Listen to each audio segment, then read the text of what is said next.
ধর্মধ্বজের কন্যা রূপে জন্ম যাও প্রিয়, বিদায় দাও মরে। অগপ্রিয় স্বামী মোর, অগপ্রিয় স্বামী মোর, কোমল লোচন, মোর অভিশাপ তুমি করো হবচন।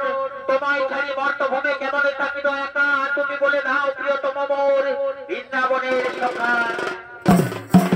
অগপ্রিয় নারায়ণী, চিন্তার নাহিক কোনো কারণ, দুষ্টের দমন শিষ্টের পালনের তোরে যুগে যুগে জন্ম নিয়েছি আমি মানবের ঘরে। তুমি হয়েছেছ মানবী রূপে বিভিন্ন নাম ধরে, এবারও মানব কল্যাণের তোরে জন্ম নেব আমি রাক্ষসের ঘরে। মনে পড়ে প্রিয়া তাপর যুগের কথা, একদিন বৃন্দাবনে তোমার কুঞ্জ ছাড়ি আমি গিয়েছিলাম বিশাখা কুঞ্জে। সুধা আমাকে দ্বারে প্রহরী রেখে সেদিন মিথ্যা কথা বলার অপরাধে তুমি সুধা আমাকে দিয়েছিলে অভিশাপ, রাক্ষস কুলে জন্ম হবে তার। সেদিন সুদামার সেই অভিশাপ আমি মাথা পেতে গ্রহণ করে নিয়েছিলাম। তাই আজ সময় এসেছে প্রিয়ে, আমিও জন্ম নেব মর্তভূমে দম্ভের পুত্র রূপে, নাম হবে মোর শঙ্খচূড়। বিধির বিধানে মিলিত হব পরা স্বামী স্ত্রীর রূপে, লীলা রচি পুনরায় ফিরিব বৈকুণ্ঠ লোকে। চল প্রিয়ে যাই মোরা লীলা রচিবার তরে।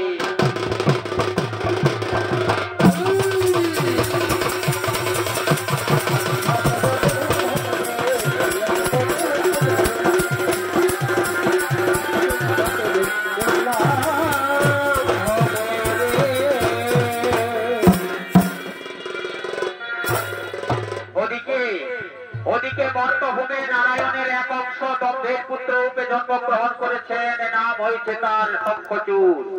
হিমালয় কঠোর তপস্যা করে ব্রহ্মদেবের বরপ্রাপ্ত হয়ে বীর দণ্ডে নিজ রাজসভার দিকে করেছেন আগমন।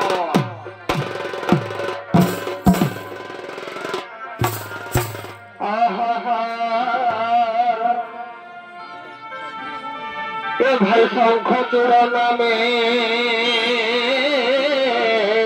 ভাই ভাই আর ত্রিভুবন কাপে।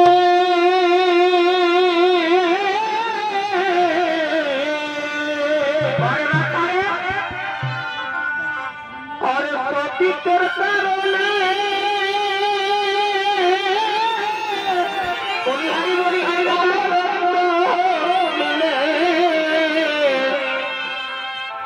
কেহ নাহি বধিবারে।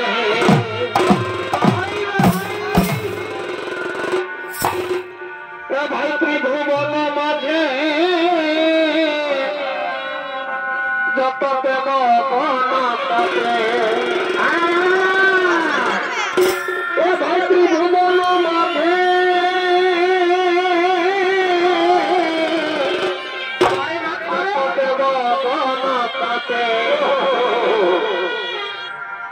কেহ নাহি বধি পারে।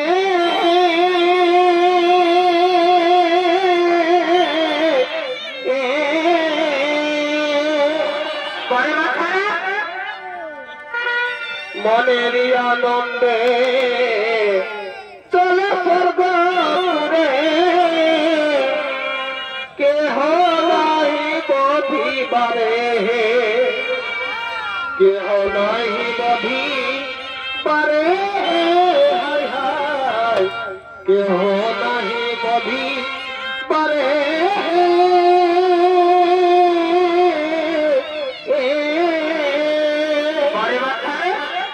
মনের আনন্দ চলে সর্বপুরে, কেহ নাহি বধিবারে।